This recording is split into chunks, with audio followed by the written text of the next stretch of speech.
So thank you all for joining today's webinar.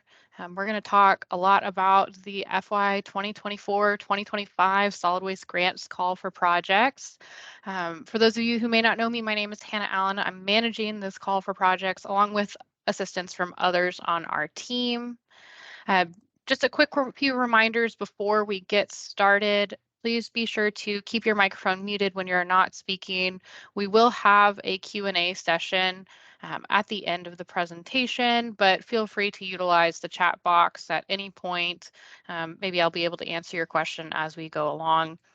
This webinar will be recorded and posted to our Solid Waste Grants webpage, which I'm going to link directly in the chat for you all. And then again, as I mentioned previously, I'd love to see who's on the line today. So please input your name and entity that you represent in the chat box. It's also how we'll be making sure that you guys get a copy of all of the materials after the fact as well.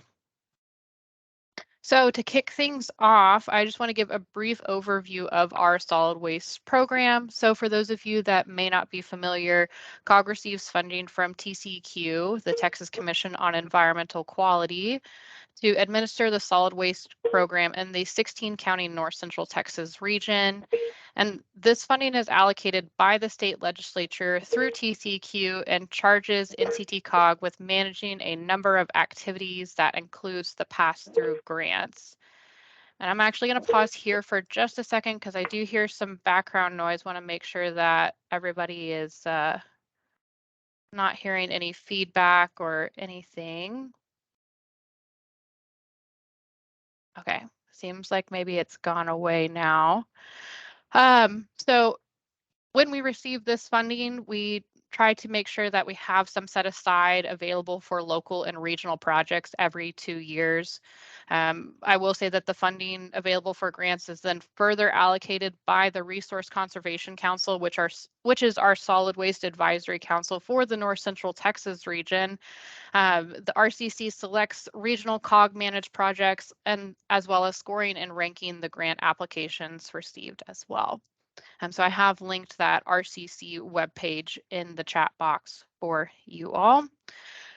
So just a few quick items for you all. Today I'll be referencing many of these items related to the grant application process. So I'm going to go ahead and share those links now in the chat for you. So we've got our grant application guidelines, the call for projects timelines, and then my contact information for you all as well.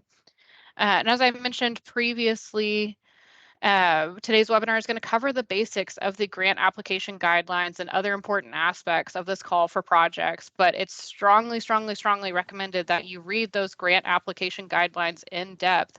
And then if you still have questions or maybe you're still a little confused, maybe reach out to me via my contact information that's on this slide as well as in the chat box.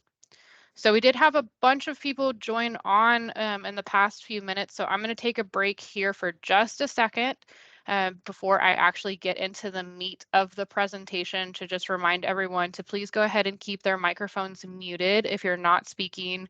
We'll have a Q&A session at the end just to make sure that we answer all of your questions, but feel free to utilize the chat box throughout the webinar just in case you don't want to forget your question.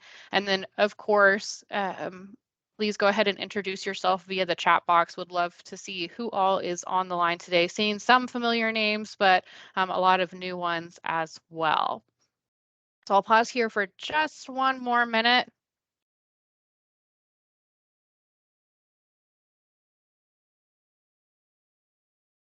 All right.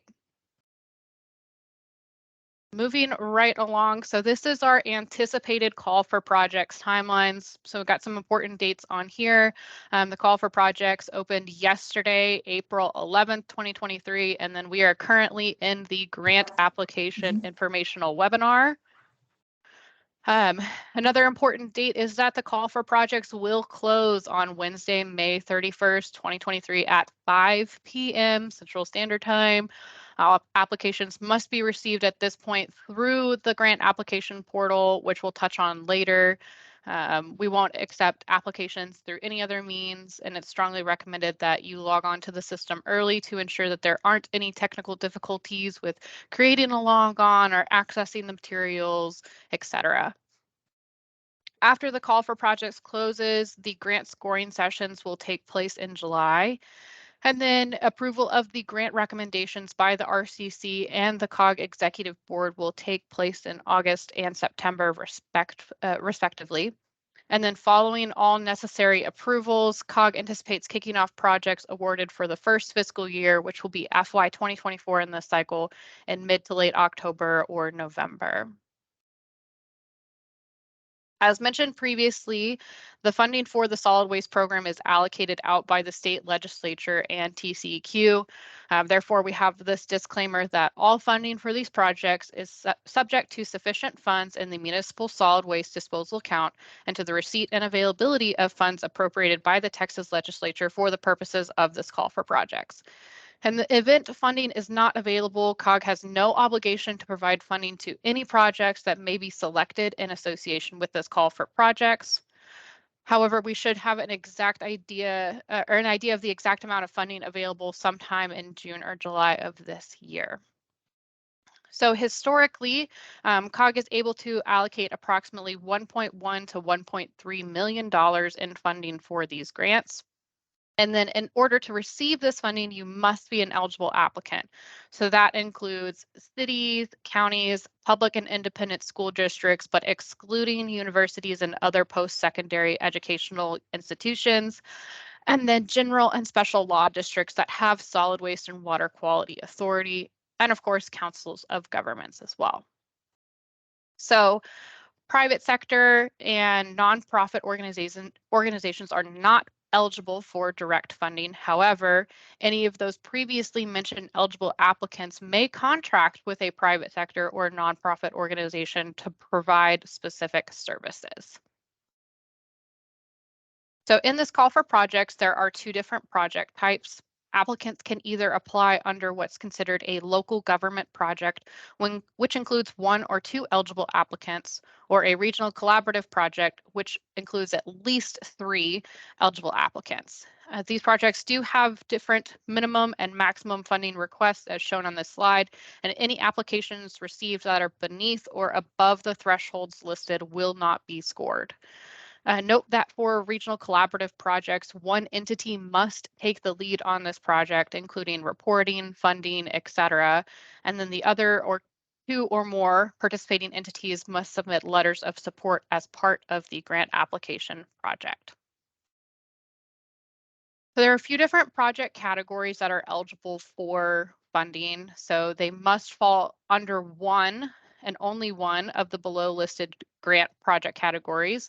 If they cover more than one category, with the exception of education and training, the grant application must be split into multiple applications. So for example, an applicant could apply under the source reduction and recycling project category to provide recycling bins at their parks, including those educational materials to mail out to their residents to let them know about the new program.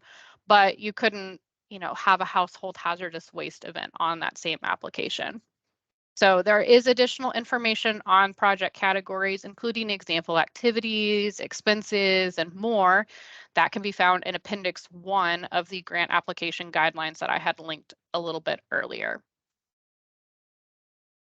Moving right along, that each applicant must identify at least one applicable goal or objective from the regional solid waste management plan that they intend to address. So we've got a few different goals, including supporting materials management, education and training, promote creation and expansion of waste management programs, measure regional waste reduction efforts, support and encourage innovative technology for other waste, and promote public and private sector partnerships. So again, in those grant application guidelines, you can find additional information on those goals and objectives in Appendix 2, but you can also find it in our regional solid waste management plan, which I have linked in the chat for you all. So what kind of things are eligible for this grant? We will fund equipment, construction, contractual, and other costs as part of this grant process. However, each line item on your application budget must meet or exceed $500 to be eligible, and all expenses must be directly related to implementing the proposed projects. So for that line item minimum, what does that mean? So for example, you could You could not purchase 10 reusable bags at $10 each for $100 total, but if you bought 50 bags at $10 each for $500 total, that would be eligible. Additional specifics about what is and is not eligible for this grant call for projects is again included in those grant application guidelines on page 6 and 7. Do you have any questions, or maybe you're confused about what is and is not eligible? Please feel free to reach out to us. We'd be happy to get some answers for you. In addition to the expenses, all applicants will need to include information in the grant application indicating that the following items have been addressed. If you're purchasing equipment, what is the ongoing maintenance cost? If additional equipment is needed in order to utilize the grant funded item, so if you have a trailer, do you have a truck to pull the trailer, etc. And then if staff needs to be trained or licensed to use the forklift or vehicle or whatever, making sure that all of those items have been addressed beforehand. I'm going to take a pause right here, see if anybody has any specific questions about that before we jump into the application process.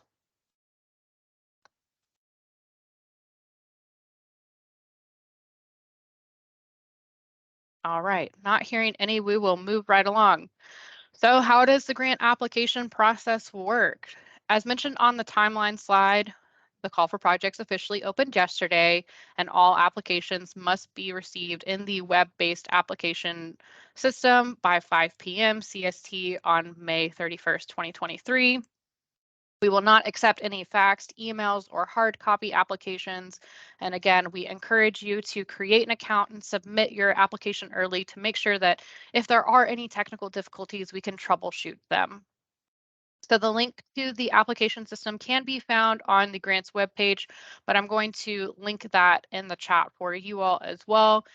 And I'm also linking the grant application template that is a Word document for you all too.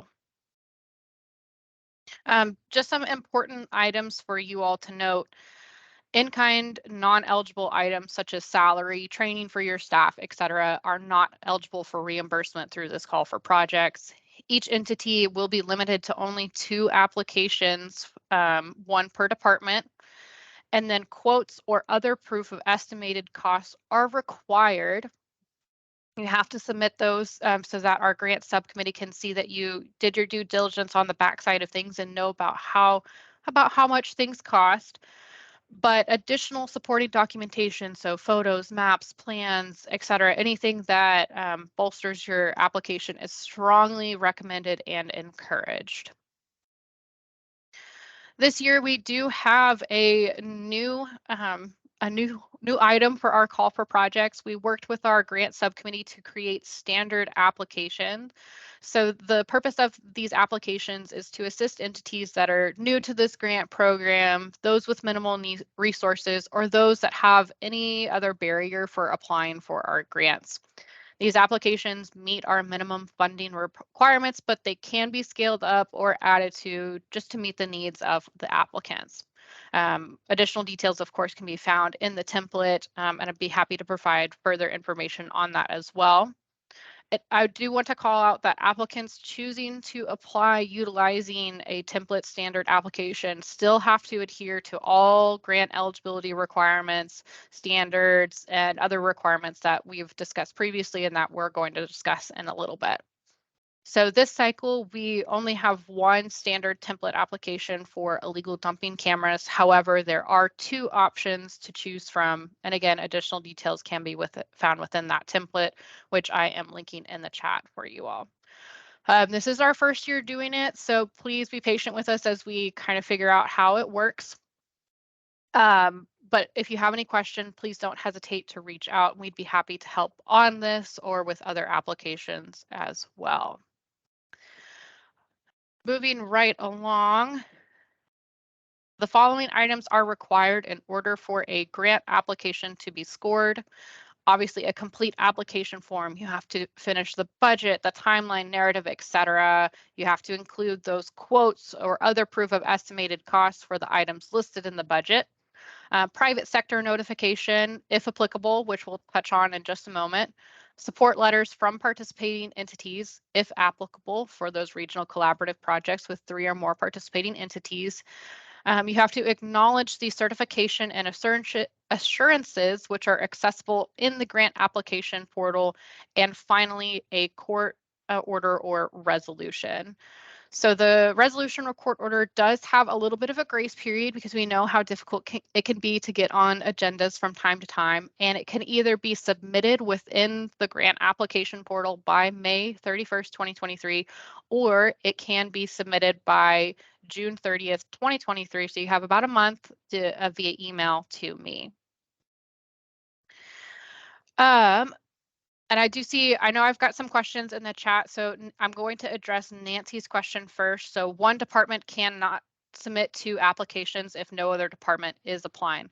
That is correct. We've found that sometimes in the past, it's been a little bit difficult for a department to manage more than 1 grant at a time. So we have restricted that. So moving right along to risk assessments, as part of our internal processes, awarded grant recipients will have to undergo a risk assessment process, and COG will initiate that process as necessary. Not something that you all need to worry about right now, but there will be a risk assessment process for us. Further, each grant recipient is required to follow state and federal procurement regulations and guidelines. And again, as part of our internal processes prior to the purchase of any items, the grant recipient must provide documentation to our procurement team for review and approval. Again, COG staff will help initiate this process and will walk the awarded grant recipient through all of the steps they need to take.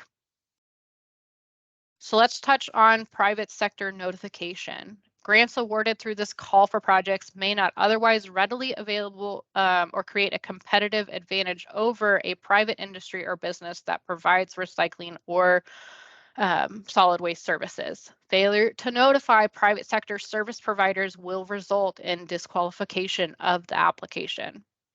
However, this only applies to a few of the project categories. So if you're applying for a source reduction and recycling, a citizens collection station, or small registered transfer station, or a demonstration project under the education and training project categories, you must complete the private sector notification section of the application. So you have to contact private sector entities that provide similar services within the same geographical area for which grant funds are being requested. So you can utilize the time to recycle database to locate these service providers. And again, please document this process in the grant application. Do not leave this section until the last minute. I'm linking that time to recycle list in the chat for you all. So you've applied for a grant. Now what? Applications will be reviewed and scored by the RCC's grant subcommittee in July 2023. Applicants will be required to provide a brief, approximate 5 or so minute presentation to the subcommittee that provides an overview of their project and answer any specific questions the grant subcommittee may have. Once we close the call for projects and we've selected a date for scoring, applicants will be notified of their presentation date and time. So what are you scored on? Applications are evaluated by the RCC Grant Subcommittee on their budget, timeline, description, and/or demonstration of funding need, project impacts and benefits, regional advancement of materials management, and project sustainability, past grant history. And then for regional collaborative grant applications, those will also be scored on their partnerships and regional impacts.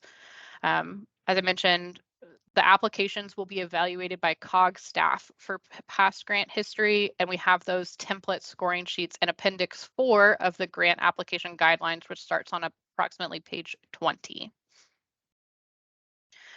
We do have an applicant appeal process, so you can appeal the funding recommendations of the grant subcommittee to the RCC, but all appeals must be based on a specific identified error of the grant subcommittee and not on factors that allow discretion in scoring by the members.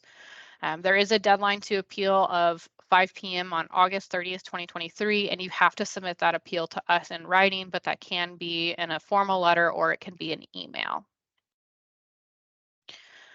So let's say you make it through the entire scoring process. You're awarded a grant. What are the requirements now? So successful applicants will be required to enter into a standard interlocal agreement or ILA with NCTCOG. We only provide funding on a reimbursement basis. You must also allow us and/or TCEQ to perform on-site visits to monitor the progress of projects, see equipment purchased, etc. And recipients must also agree to provide reports related to the results of the project to NCTCOG as well.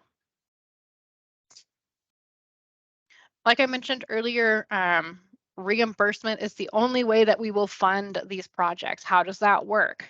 So the grant recipient must provide the signed reimbursement request form, purchase order, invoice, and proof of payment to COG for payment processing. COG will provide the template form and other instructions to those selected grant recipients.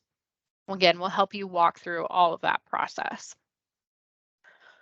What are our reporting requirements? So again, all of the templates for these reports will be provided by your grant manager, but it's expected that the grant recipient will submit quarterly progress reports that details the progress towards project completion until the final reimbursement is issued. We also request a results report that details all of the results of the project through August 31st, 2025, and then we'll also ask for a year later results report that covers the following year after project completion. Wanted to call out specifically that the results report and the year later results report are specifically utilized to report back to TCEQ and the state legislature on how well the grants programs work, and it's also included in the statewide grants report. So completing those is very important to us. Did want to provide a few examples of previous grants that have been funded in the past, maybe just to get your juices flowing, but we funded cameras for illegal dumping enforcement, park or school recycling bins, residential food waste collection and or equipment, educational materials, so mailers, mascots, educational vans, giveaways, etc. We funded disaster debris management plans or other solid waste plans. We funded community cleanup event items like trailers, trash pickers, giveaways for those volunteers, etc. And other large equipment like balers, densifiers, etc. So on our website, there are two drop-downs labeled FY2022-2023 implementation grants, and below that is previous projects and awarded grants.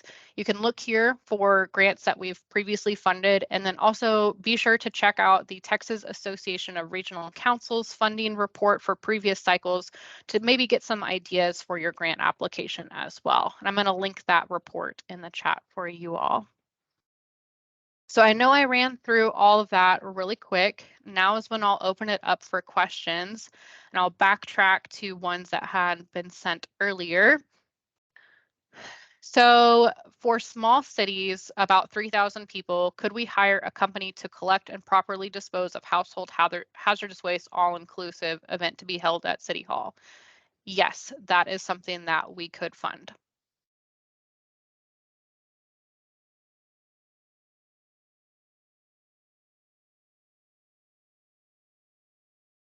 And again, feel free to use the chat box or the raise your hand function. Be happy to answer any additional questions that you all have.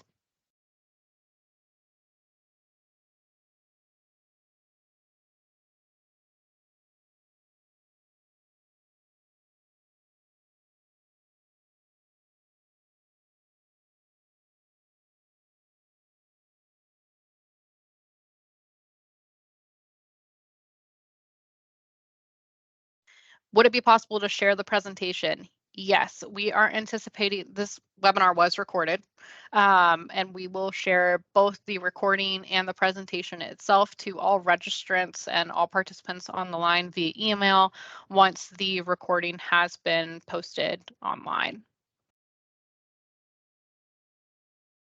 All right, another question. Could you fund the purchase of a trailer, a graphic wrap, retrofitting the inside, and tools to go inside all in one grant? Inherently, yes, that's something that we've done before. When you say tools to go inside, though, remember that it would have to be $500 line item minimum. So, you know, we couldn't fund a single wrench or a screwdriver or a hammer or those types of things. But we could definitely fund, you know, $500 worth of giveaways or whatever it might be.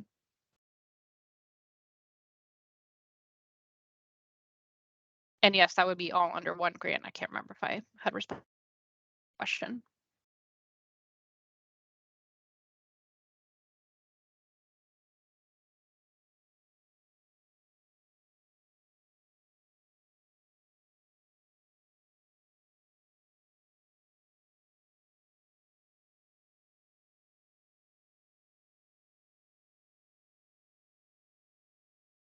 Heather, I saw your hand raised. Go ahead.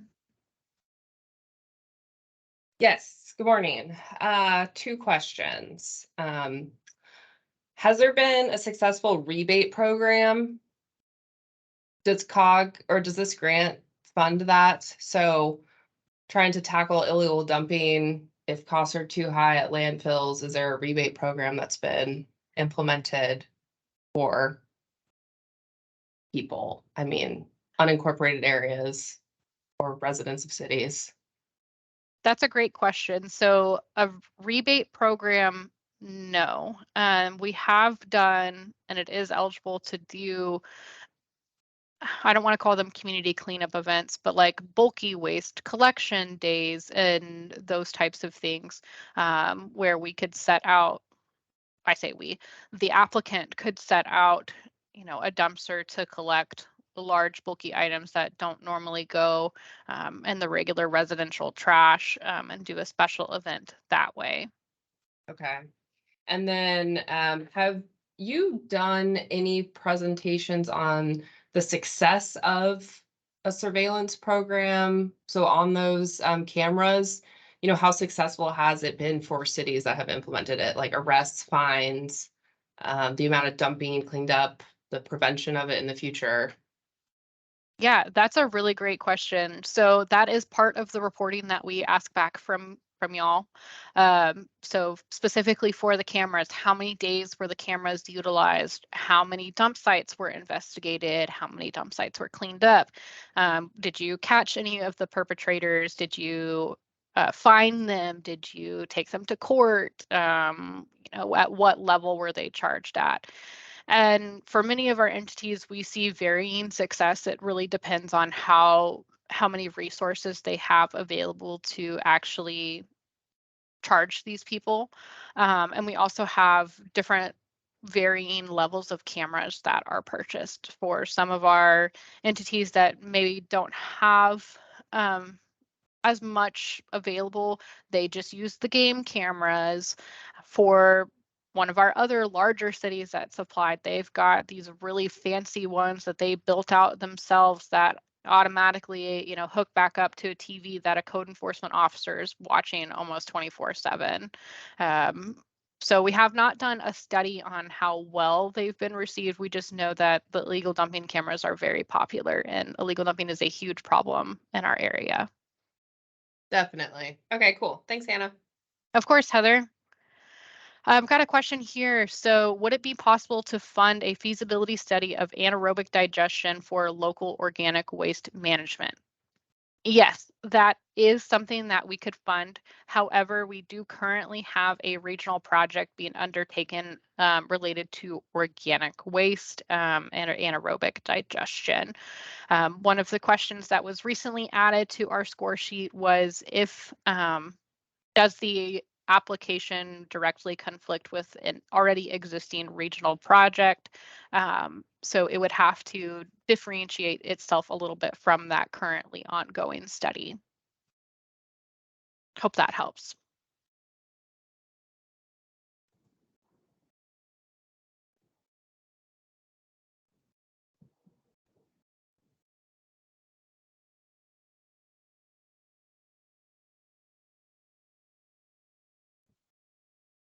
Awesome. Well, I'm not seeing really any other questions come through at this point. I'm not going to jump off the line immediately, but I did want to share my contact information again.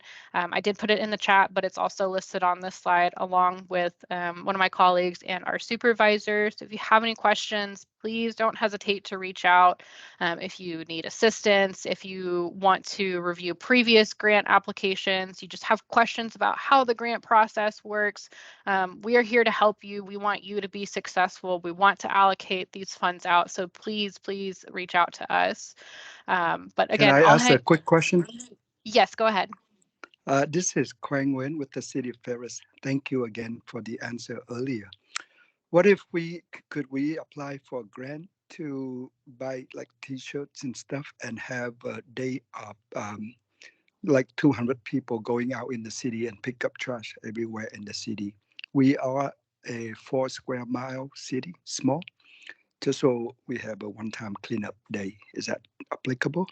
Yes, yes. So that would fall under like our community cleanup events. So we could fund, the little T-shirts or other giveaways for them if you needed trash pickers or if you needed a trailer to go out and, help pick Yeah. up all the trash bags from the volunteers, et cetera. Wonderful. That's definitely something that we could fund. Wonderful, wonderful. Thank you very much. Yep. Of course. All right. Again, I'll hang out here for a few minutes, but please don't hesitate to reach out to me. Be happy to help you in any way that we can. But I will call this webinar adjourned. I know it was kind of quick and easy, but we'll make sure that it was recorded, but we'll make sure that it gets posted to our website very quickly so that you guys have access to it. And my parting thought for you all is please read the grant application guidelines. Please make sure that you submit completed applications and reach out to us if you've got any questions. Thank you all.